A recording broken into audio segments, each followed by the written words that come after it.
সচরাচর আমেরিকাতে বা বাংলাদেশে যখন রোডের একটা রোড আরেকটা রোডের সাথে ক্রস কানেকশন হয় তখন এখানে কিন্তু নাম লেখা থাকার কথা, দেখতে পাচ্ছেন এখানে কিন্তু নাম লেখা থাকার কথা, কিন্তু আমি এই রোডে যে দাঁড়িয়ে আছি ইটালি রোম শহরে, এখানে কিন্তু নাম নাই। তো যার মানে এখানে মানে কোনো বাবা মায়ের পরিচয়হীন একটা রাস্তা, নাকি জানো, বাবা মা পরিচয়হীন একটা রাস্তা। তো ভাই বিরাট একটা সমস্যার ভিতরে পড়ছিলাম আমি, এটার খুঁজতে এসে অ্যাড্রেস খুঁজতে এসে। তো গুগল যদি না থাকতো জীবনে আমি এটা খুঁজে পেতাম না। তো যখন নাকি রাত 11টা বাজে আমি এসে রোম শহরে পৌঁছাই, তো তখন ভাই রাস্তাঘাটের অবস্থা খুব খারাপ ছিল। কাউকে জিজ্ঞেস করে যে আমি জিজ্ঞেস করবো যে ভাই এই অ্যাড্রেসটা কোথায়, সেই পরিবেশ আর সেই অবস্থা ছিল না।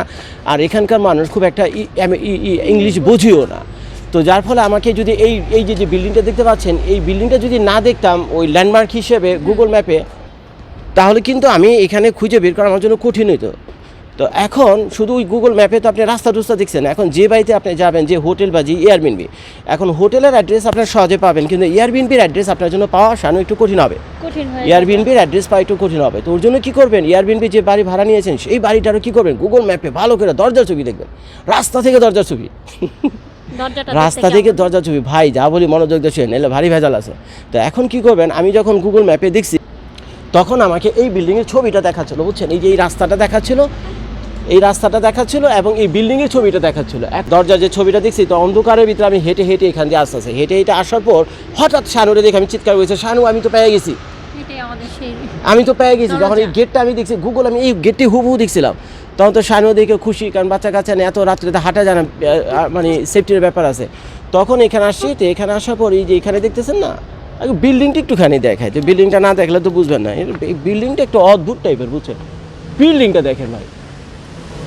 এখানে যেমন বাংলাদেশে একতলা একটা বিল্ডিং 10 থেকে 12 ফিট উঁচু হয়ে থাকে, একতলা একটা বিল্ডিং 10 থেকে 12 উঁচু হয়ে থাকে, আর এই দেশে এক একটা বিল্ডিং সম্ভবত ডাবল, এই দেশে এক একটা বিল্ডিং হলো ডাবল। তার মানে এই যে আমি যদি 3 তলায় থাকি, অ্যাকচুয়ালি এটা 3 তলায় না, এটা হবে হলো 6 তলায়, কারণ বিল্ডিংগুলো হাইট হলো অনেক বেশি। বাংলাদেশে যদি হয় 12 ফিট, এখানে আছে কমসে কম 25 থেকে 30 ফিট বা তারও বেশি হবে।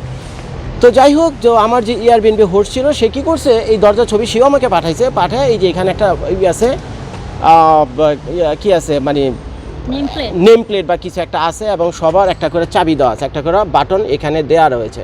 তো সম্ভবত এখানে অসংখ্য ফ্ল্যাট রয়েছে, বিশাল বড় বিল্ডিং আপনি দেখতে পাচ্ছেন, বেশ মোটা তাজা একটা বিল্ডিং। এখন উনি ঢুকছে, আচ্ছা উনি ওনার মতো করে ঢুকুক, আচ্ছা আমরা আমাদের মতো করে ঢুকি। উনিও মনে হয় এখানকার ভাড়াটিয়া বা বাড়িওয়ালা কিছু একটা হবে। তো আমাদের বাড়িওয়ালা বলে দিছে তুমি ওই C12 চাপ দাও, ওইখানে গিয়ে C12 চাপ দিয়ে তারপর 10 সেকেন্ড ওয়েট করো, কারণ এখানে তো ভাই কিছু নাই, বিশাল বড় দরজা। শানু এই দরজার ব্যাপারে একটা কিছু বলো। দরজা আসলে গেট, এটা হচ্ছে বাড়ির ফ্রন্ট গেট, এটা তো রাজা বাদশাদের গেট।